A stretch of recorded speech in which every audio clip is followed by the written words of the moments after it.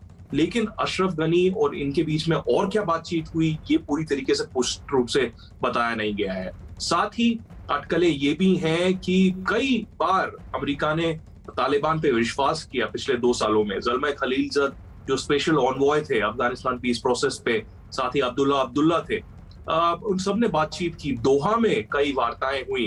तालिबान ने बोला कि वो वायलेंस नहीं करेंगे, उन्होंने कमिटमेंट दिखाई कि वो लोगों को नहीं मारेंगे, लेकिन हमने देखा कि कैसे जैसे आपने बोला कि अफगानिस्तान की जनता को मजबूरन शरणार्थी शिविरों में रहना पड़ रहा है, बाहर के देशों में भागना पड़ रहा है और साथ ही लोगों को मारा जा रहा है, उत्पीड़न किया जा रहा है। तो आगे क्या होगा ये तो इज एनीबडीज गेस कि वहां पर मार काट जो है और ज्यादा बढ़ेगी। 13 प्रोविंशियल कैपिटल्स को ऑलरेडी कब्जा कर लिया गया है पिछले 24 घंटों में। हेरात, कंदहार, गजनी और लश्करगाह में कब्जा कर लिया है और काबुल के बाहर भी कई जगहों पर सिक्योरिटी फोर्सेस और साथ ही तालिबान के बीच में मुठभेड़ चल रही है। तो हालांकि यूएस इंटेलिजेंस का मानना है कि 90 दिनों में ये हो सकता है। मेरा मानना ये है कि ये बहुत ही जल्द हो सकता है। बिल्कुल, यानी देखिए आप किस तरीके की स्थितियां वहां पर बनती हैं, क्योंकि कांधार पर तो कब्जा हो गया और काबुल के बेहद करीब भी पहुंच गया है तालिबान। 34 में से 12 प्रांतों पर कब्जा भी कर लिया है। इस पर नजर बनी रहेगी। छोटा सा ब्रेक।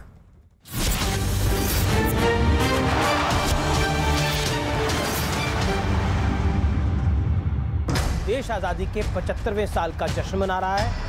इस बेहद खास मौके पर मैं एक बेहद खास कार्यक्रम लेकर आपके समक्ष आया। बलिदानों के वज्रदंड पर देशभक्त की ध्वजा जगे और रण के कंकड़ पहने है राष्ट्रभक्त की भुजा जगे। सरहद पे गोली खा के जब टूट जाए मेरी सांस, मुझे भेज देना यारों मेरी बूढ़ी माँ के पास। आजादी के 75 वर्ष बाद भी वीर सावरकर को ये साबित करना पड़ता है हमारे देश के अंदर कि वो सच में भी दुख की बात और क्या हो सकती है इस देश के लिए कि जिसने इतने सारे बलिदान दिए उन सबको हम भुला देते हैं। जब हम भारत की बात करते हैं तो हमें महाभारत में जाना पड़ता है। शतकोटि रुद्र शतकोटि काल शतकोटि दंडधर लोकपाल, जंजीर बढ़ाकर बांधने हाँ दुर्योधन बांध मुझे। इसने बताया कि ये बदमाश अपनी कार में यात्रियों को लिफ्ट देकर उनसे लूटपाट करते थे। चुनाव आयोग ने सभी राजनीतिक दलों को एक पत्र लिखा जिसमें उनसे 5 राज्यों में होने वाले विधानसभा चुनावों और कुछ राज्यों के उपचुनावों पर सुझाव मांगे गए। दिल्ली के पास हरियाणा के फरीदाबाद के अरावली हिल्स इलाके में अवैध रूप से बने 120 फार्म हाउस और बैंक्वेट हॉल पर एक-एक कर प्रशासन का बुलडोजर चलना शुरू हो गया। कुछ दिन पहले इनके मालिकों को नोटिस दिया गया था कि वो जंगल की जमीन पर बनाए गए इन फार्म हाउस को खुद तोड़ लें, लेकिन जब ऐसा नहीं हुआ तो ये कार्रवाई की गई। बुलडोजर सुप्रीम कोर्ट के आदेश के बाद चलना शुरू हो गया है। जो कंस्ट्रक्शन का काम जो भी किया हुआ था उसे तुरंत उन्होंने गिरा दिया। अब मलबे में तब्दील हो चुके इन फार्म हाउस के मालिकों को प्रशासन की कार्रवाई का बिल चुकाने की चिंता है। तोड़फोड़ कर गए हैं बिल, तो बाद में